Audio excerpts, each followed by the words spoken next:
5 சவரனுக்கு குறைவாக யார் நகை வைத்திருக்கின்றார்களோ அவர்கள் அருகாமையில் உள்ள கூட்டுறவு சங்கங்களிலே இருக்கின்ற அந்த சங்கத்திலே நீங்கள் கொண்டு போய் வைத்து நீங்கள் பணத்தை பெற்றுக் கொள்ளலாம் என்று ஒரு அறிவிப்பை கொடுத்தார்.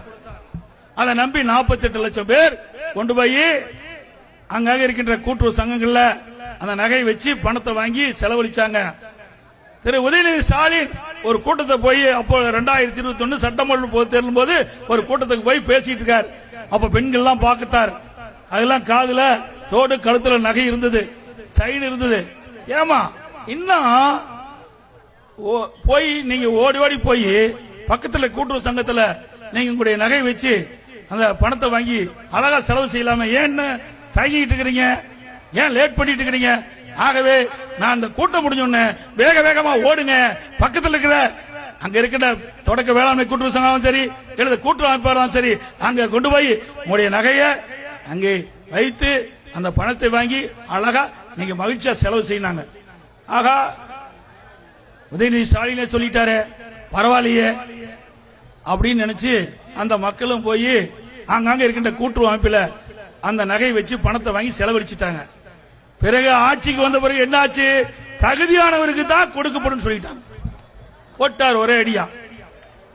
தகுதியானவருக்கு தான் இந்த 5 சவரனுக்கு குறைவாக கூட்டுறவு அமைப்பிலே நகை வைத்து பணம் பெற்றவர்களுக்கு தள்ளுபடிட்டார்.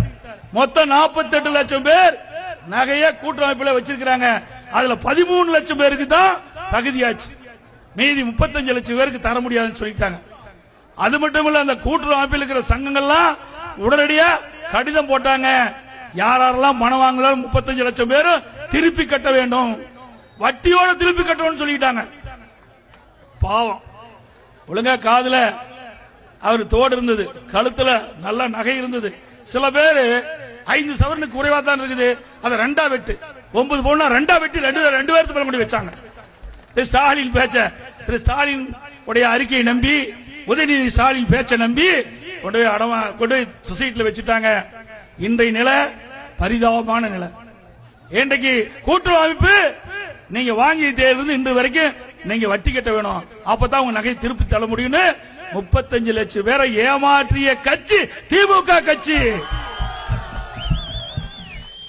அதே போல கிராமத்திலிருந்து நகரம் வரை ஏழை எளிய குடும்பத்தில் இருக்கின்ற முதியோர் உதவித்தொகை வேண்டும் என்று சென்றடமெல்லாம் கேட்டாங்க.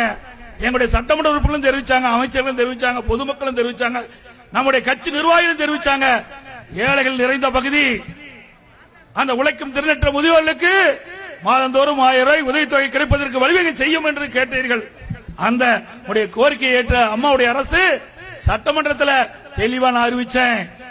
5 லட்சம் பேர் முதியோர்களுக்கு 5 லட்சம் முதியோர்களுக்கு சிறப்பு திட்டத்தின் மூலமாக அந்த தகுதியான முதியோர்களுக்கு முதியோர் உதவித்தொகை கொடுக்கப்படும் என்று அறிவிப்பை கொடுத்து 90% முதியோர்களுக்கு நாங்க முதியோர் உதவித்தொகை கொடுத்தோம்.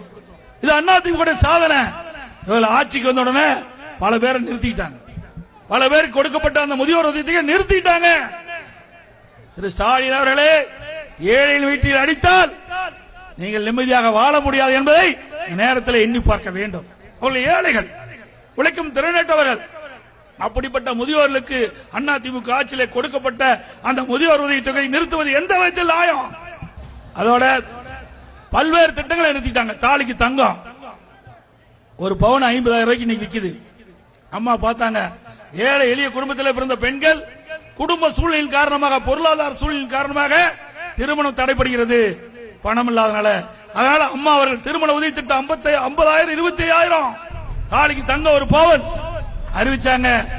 இன்னைக்கு பல லட்சம் பெண்களுக்கு அந்த தாலிக்கு தங்கம் திட்டத்தின் கீழ் தங்கம் கொடுக்கப்பட்டது. செய்திகளை உடனுக்குடனும் துல்லியமாகவும் தெரிந்து கொள்ள சப்ஸ்கிரைப் பண்ணுங்க.